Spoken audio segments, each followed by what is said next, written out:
Price action road map series का ये 5वां episode candlestick pattern.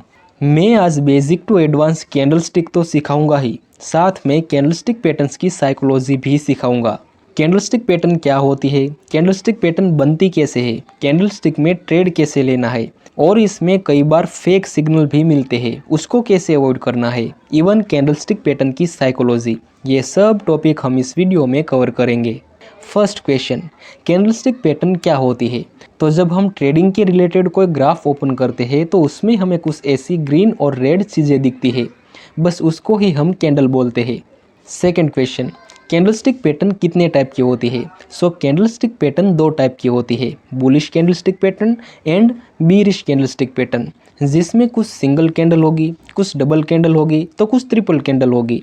Third question, ये कैंडल कैसे बनती है? देखो, कैंडल के इस पार्ट को हम कहते हैं बॉडी और कैंडल के इस पार्ट को हम कहते हैं शेडो या फिर विंग्स।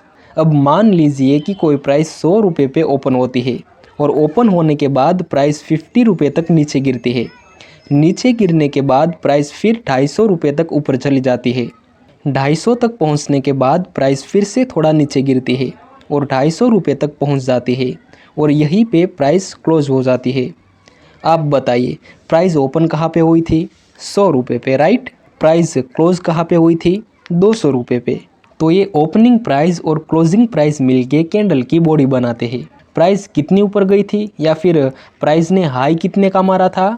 250 तक, राइट? एंड प्राइस नीचे कहाँ तक गई थी या फिर प्राइस ने लो कितने का मारा था? 50 रुपये तक का, राइट? सो ये हाई एंड लो मिलके कैंडल की शेडो बनाते हैं। जब कैंडल की क्लोजिंग प्राइस ओपनिंग प्राइस से ज़्यादा होती है तब कैंडल ग्रीन कलर की बनती है।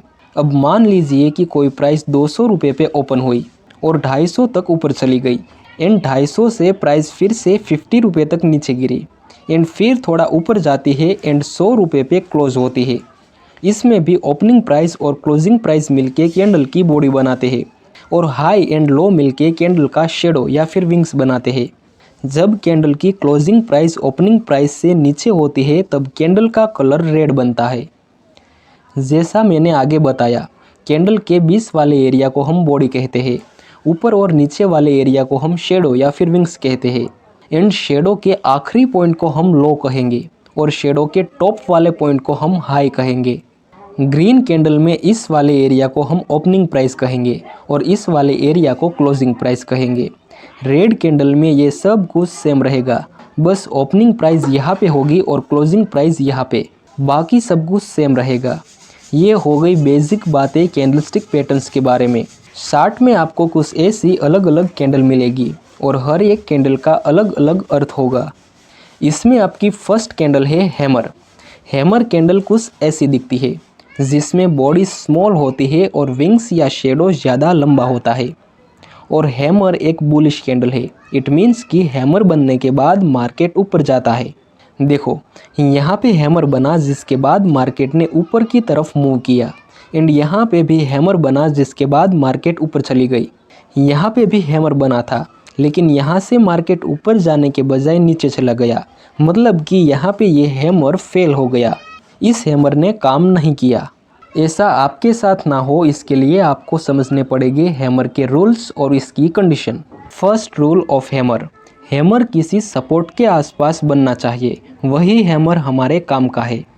Second rule of hammer, hammer के शेडो की साइज उसके बॉडी से 2 गुना ज़्यादा लंबी होनी चाहिए। Third rule of hammer, hammer का कलर ग्रीन हो या red doesn't matter, hammer green colour का भी हो सकता है और रेड कलर का भी हो सकता है। अब सीखते हैं इसमें ट्रेड कैसे लेना है और हैमर कैंडल की साइकोलॉजी क्या है। जब हमें हैमर की फॉर्मेशन मिले तो हमें तुरंत इसमें बाय नहीं करना है। जब दूसरी कैंडल हैमर के हाई के ऊपर क्लोज होती है तब हम बाइंग में एंट्री कर सकते हैं। ये दूसरी वाली कैंडल को हम कन्फर्मेशन कैंडल बोलते हैं। इस सपोर्ट के पास हैमर की फॉर्मेशन बनी। अब हम वेट करेंगे कि कन्फर्मेशन कैंडल इसके हाई के ऊपर क्लोज हो जाए, तब हम बाइंग में एंट्री कर सकते हैं, कुछ इस तरह से। इसमें आपका स्टॉप लॉस रहेगा हैमर के लो से थोड़ा नीचे। आपने सीख तो लिया कि हैमर बनने के बाद मार्केट ऊपर जाता है, लेकिन क्यों? हैमर बनने के बाद मार्केट ऊपर क्यों जाता है? इसका आंसर फाइंड करने के लिए आपको हैमर की साइकोलॉजी समझनी पड़ेगी। साइकोलॉजी समझने से पहले आपको डिमांड एंड सप्लाई का छोटा सा कॉन्सेप्ट समझना पड़ेगा। देखो, पूरा स्टॉक मार्केट, पूरा फॉरेक्स मार्केट, पूरा crypto market, crude oil, gold, silver, ये सब कुछ डिमांड एंड सप्लाई पे चलता है। और ये डिमांड एंड सप्लाई क्या होती है? तो सुनो, किसी भी मार्केट में कुछ बायर्स होंगे, कुछ सेलर्स होंगे। जब किसी स्टॉक को या करेंसी पेयर्स को या फिर कोई क्रिप्टो कॉइन्स को लोग खरीदने में ज़्यादा इंटरेस्टेड होते हैं, या हम ऐसा कहें कि बायर्स ज़्यादा होते हैं, तो उस चीज़ की प्राइस बढ़ती है, प्राइस ऊपर जाती है। कब? जब बायर्स ज़्यादा होंगे, तब लोग ज़्यादा खरीदते हैं, तब हम बोल सकते हैं कि अब उस माल की डिमांड ज़्यादा है। उसी तरह जब कोई स्टॉक, करेंसी पेयर्स या फिर कोई क्रिप्टो कॉइन्स को लोग ज़्यादा बेचने में इंटरेस्टेड होते हैं, या हम ऐसा कहें कि सेलर्स ज़्यादा होते हैं, तब उस चीज़ की प्राइस गिरती है। कब? जब सेलर्स ज़्यादा होते हैं। लेकिन हमें कैसे पता चलेगा कि कहाँ पे बायर्स ज़्यादा है, कहाँ पे सेलर्स ज़्यादा है? वो हम कैंडलस्टिक पैटर्न की साइकोलॉजी समझ के पता लगा सकते हैं। ध्यान से देखो, प्राइस यहाँ पे ओपन हुई एंड सेलर्स ने प्राइस को नीचे धकेल दिया, लेकिन कुछ समय बाद बायर्स एक्टिव होते हैं एंड प्राइस को ऊपर धकेल देते हैं, और जहाँ प्राइस ओपन होती है उसके ऊपर बायर्स प्राइस को क्लोज करने में कामयाब रहते हैं और हैमर जैसी हमें फॉर्मेशन मिलती है। यहाँ पे सेलर्स ने ट्राई किया था प्राइस को नीचे गिराने के लिए, लेकिन बायर्स सेलर्स पे हावी हो गए। इस कैंडल में हमें पता चला कि यहाँ अभी भी मार्केट का कंट्रोल बायर के पास है, लेकिन अभी भी हम बाइंग में एंट्री नहीं करेंगे। हम वेट करते हैं कि और ज़्यादा बायर्स आए। दूसरी कैंडल में भी बायर्स अपना जोर दिखाते हैं और हैमर के हाई के ऊपर दूसरी कैंडल क्लोज करते हैं।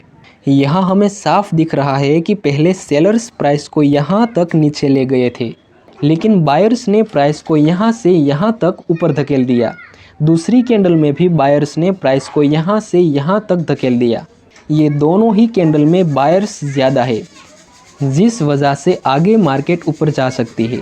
ये थी हैमर की साइकोलॉजी, और हम तो हैमर के रूल को भी फॉलो करेंगे कि ये हैमर सपोर्ट के आसपास बनना चाहिए। इस सपोर्ट के पास हमें हैमर प्लस कन्फर्मेशन कैंडल की फॉर्मेशन मिली। इस जगह से मार्केट एक बार तो ऊपर गया था, वही लेवल पे हैमर एंड कन्फर्मेशन कैंडल से हमें पता चला कि यहाँ बायर्स एक्टिव हुए हैं एंड यहीं से मार्केट ऊपर चला गया। और कई बार कैंडलस्टिक पैटर्न फेल भी होती है।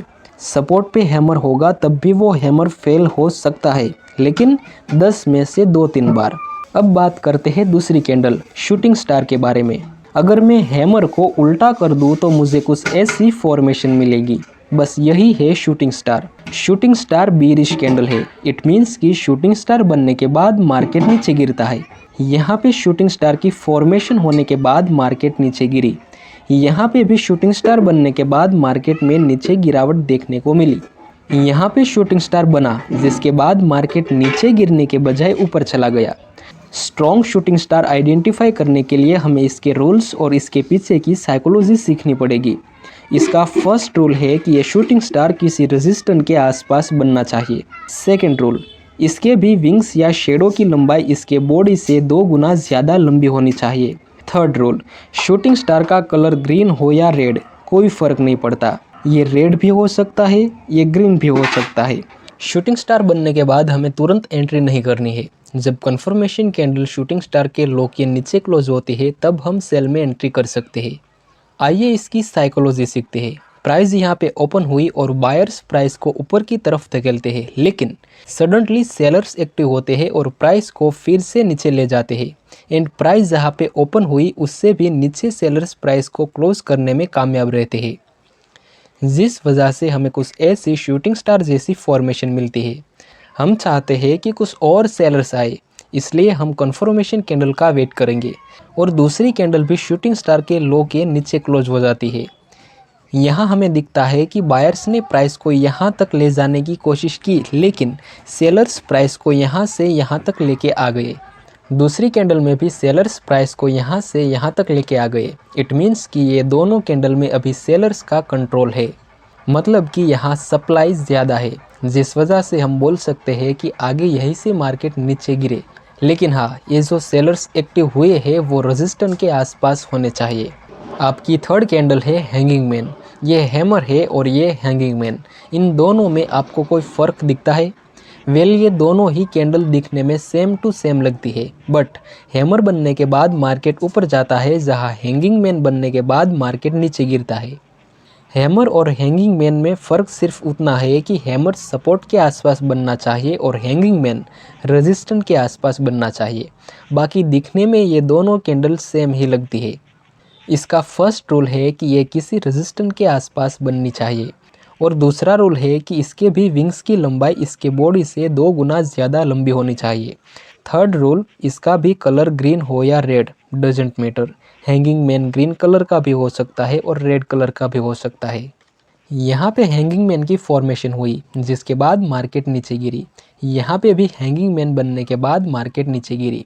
जब हैंगिंग मैन किसी रेजिस्टेंस के आसपास बनता है और दूसरी कन्फर्मेशन कैंडल इसके लो के नीचे क्लोज होती है, तब हम सेल में एंट्री कर सकते हैं। आइए इसकी साइकोलॉजी समझते हैं। रेजिस्टेंस के पास प्राइस ओपन होती है और सेलर्स प्राइस को नीचे धकेलते हैं, लेकिन बायर्स जोर दिखा के प्राइस को और ऊपर धकेल देते हैं, एंड जहां प्राइस ओपन हुई उससे ऊपर क्लोज हो जाती है। यहाँ हमें दिखता है कि इस कैंडल में अभी कंट्रोल बायर्स के पास है, लेकिन दूसरी कैंडल में सेलर फिर से एक्टिव होते हैं और प्राइस को इस हैंगिंग मैन के लो से नीचे क्लोज करने में कामयाब रहते हैं। अब इस कैंडल में सेलर्स अपना कंट्रोल ले लेते हैं, जिस वजह से यहाँ से मार्केट नीचे गिर सकती है। अगर हैंगिंग मैन और शूटिंग स्टार की कंपैरिजन करें तो कौन सी कैंडल ज़्यादा पावरफुल है? डेफिनेटली शूटिंग स्टार ज़्यादा पावरफुल रहेगी in compare to hanging man. Hanging man भी काम करता है, लेकिन इससे ज़्यादा पावरफुल है शूटिंग स्टार। आपकी नेक्स्ट कैंडल है इन्वर्टेड हैमर। इन्वर्टेड हैमर कुछ ऐसी दिखती है और ये एक बुलिश कैंडल है। इट मीन्स कि इन्वर्टेड हैमर बनने के बाद मार्केट ऊपर जाता है। इन्वर्टेड हैमर और शूटिंग स्टार दिखने में सेम टू सेम ही लगेगी, लेकिन डिफरेंस ये है कि इन्वर्टेड हैमर किसी सपोर्ट के आसपास बनना चाहिए और शूटिंग स्टार किसी रेजिस्टेंस के आसपास बनना चाहिए। यहाँ पे इन्वर्टेड हैमर की फॉर्मेशन हुई, जिसके बाद मार्केट ने ऊपर की तरफ मूव किया। यहाँ पे भी इन्वर्टेड हैमर की फॉर्मेशन होने के बाद मार्केट ने ऊपर की तरफ मूव किया था। इसका फर्स्ट रूल है कि ये किसी सपोर्ट के आसपास बनना चाहिए। सेकंड रूल है कि इसके शेडो की साइज़ इसके बॉडी से 2 गुना ज़्यादा लंबी होनी चाहिए। और third rule, inverted hammer green colour का भी हो सकता है और रेड कलर का भी हो सकता है। Colour doesn't matter. आइए इसकी साइकोलॉजी समझते हैं। किसी सपोर्ट के पास प्राइस ओपन होती है एंड बायर्स प्राइस को ऊपर की तरफ धकेलते हैं, लेकिन सेलर्स एक्टिव होते हैं एंड प्राइस जहां पे ओपन हुई उसके नीचे क्लोज कर देते हैं। इस कैंडल में अभी कंट्रोल सेलर्स के पास है, लेकिन दूसरी कैंडल में बायर्स फिर एक्टिव होते हैं एंड प्राइस को इस इन्वर्टेड हैमर के हाई के ऊपर क्लोज करने में कामयाब रहते हैं। ये दूसरी कैंडल में हमें बायर्स की एक्टिविटी ज़्यादा दिखती है, जिस वजह से हम कह सकते हैं कि आगे प्राइस यहाँ से ऊपर की तरफ मूव करे। अगर हम इन्वर्टेड हैमर और हैमर की कंपैरिजन करें तो हैमर ज़्यादा पावरफुल रहेगा in compare to inverted hammer. आपकी नेक्स्ट कैंडल है डोजी। डोजी कैंडल 4 टाइप की होती है: dragonfly doji, gravestone doji, standard doji और long leg doji. Dragonfly doji की हम बात करें तो ये कुछ ऐसी दिखती है, जिसमें एक लंबी शेडो या फिर विंग्स होती है और बॉडी बिल्कुल ना के बराबर। यहाँ पे हमें dragonfly doji plus confirmation candle की फॉर्मेशन मिली, जिसके बाद मार्केट ऊपर गई। ड्रैगन फ्लाई का फर्स्ट रूल है कि ये किसी सपोर्ट के आसपास बननी चाहिए, और सेकंड रूल है कि इसके विंग्स की साइज़ बहुत ज़्यादा होनी चाहिए और बॉडी बिल्कुल ना के बराबर। थर्ड रूल है कि इसका कलर ग्रीन भी हो सकता है और रेड भी हो सकता है। आइए इसकी साइकोलॉजी समझते हैं। जब प्राइस ओपन होती है तो सेलर्स प्राइस को बहुत ज़्यादा नीचे ले जाते हैं, लेकिन बायर्स प्राइस को फिर से ऊपर की तरफ धकेल देते हैं एंड जहां प्राइस ओपन हुई उसके नज़दीक में ही प्राइस क्लोज हो जाती है। सेलर्स ने प्राइस को नीचे ले जाने की कोशिश की थी, लेकिन फिर बायर्स ने कंट्रोल ले लिया और हमें कुछ ऐसी फॉर्मेशन मिली। जब दूसरी कन्फर्मेशन कैंडल डोजी के हाई के ऊपर क्लोज हो जाती है, तब हम बाइंग में एंट्री कर सकते हैं। अब बात करते हैं दूसरी doji, standard doji. Standard doji हमें कुछ ऐसी दिखती है, प्लस के सिंबल जैसी। आइए इसकी साइकोलॉजी समझते हैं। प्राइस यहाँ पे ओपन होती है एंड सेलर्स प्राइस को नीचे ले जाते हैं, लेकिन बायर्स की वजह से प्राइस एक बार फिर ऊपर चला जाता है।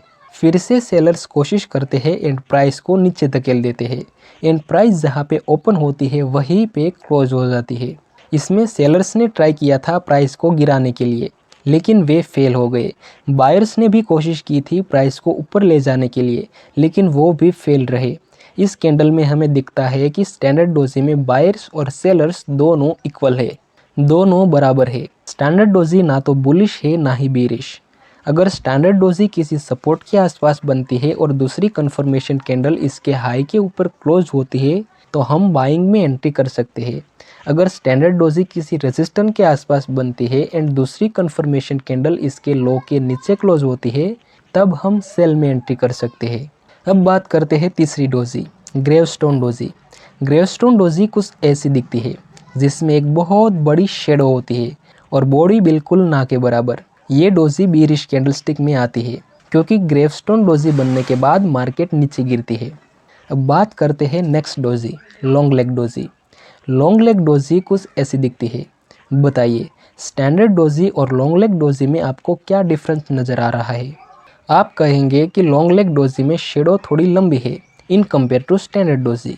बस यही एक डिफरेंस है ये दोनों में। इस डोजी की शेडो या फिर विंग्स की साइज़ थोड़ी लंबी होती है, बाकी इसके रूल्स और कंडीशन और इसमें ट्रेड कैसे लेना है, इवन इसकी साइकोलॉजी, ये सब कुछ स्टैंडर्ड डोजेस जैसी ही है। सो फ्रेंड्स, ये थी कुछ सिंगल कैंडलस्टिक पैटर्न। अब मैं आपको एक चार्ट देता हूँ। ये चार्ट की हेल्प से आपको ये सब कैंडलस्टिक पैटर्न बहुत ही जल्दी याद रह जाएगी। हमने सिंगल कैंडलस्टिक पैटर्न में दो तरह की कैंडल देखी, बुलिश और बीरिश। बुलिश कैंडलस्टिक पैटर्न जैसे कि hammer, inverted hammer, Dragonfly doji. Bearish candlestick pattern जैसे कि shooting star, hanging man, gravestone doji. ये सब बुलिश कैंडल के रूल थे कि ये सपोर्ट पे बनने चाहिए। इन सब के शेडो या विंग्स की लंबाई इसके बॉडी से 2 गुना ज़्यादा होनी चाहिए और कलर डजंट मैटर। उसी तरह बीरिश कैंडल के रूल थे कि ये सब रेजिस्टेंस के आसपास बनने चाहिए। इनके भी शेडो या विंग्स की लंबाई इनके बॉडी से 2 गुना ज़्यादा लंबी होनी चाहिए और कलर डजंट मैटर। अब इस चार्ट का स्क्रीनशॉट ले लो और अपने वॉलपेपर में लगा दो। आज का होमवर्क है 5 घंटे तक अलग अलग चार्ट देखने हैं। उसमें आइडेंटिफाई करना है कि कौन सी कैंडल हैमर है, कौन सी शूटिंग स्टार, कौन सी इन्वर्टेड हैमर, ये सब कुछ। 2 दिनों बाद मैं दूसरा वीडियो अपलोड करूँगा जिसमें मैं all double candlestick pattern cover करूँगा। ये 2 दिनों में आपका होमवर्क कंप्लीट होना चाहिए।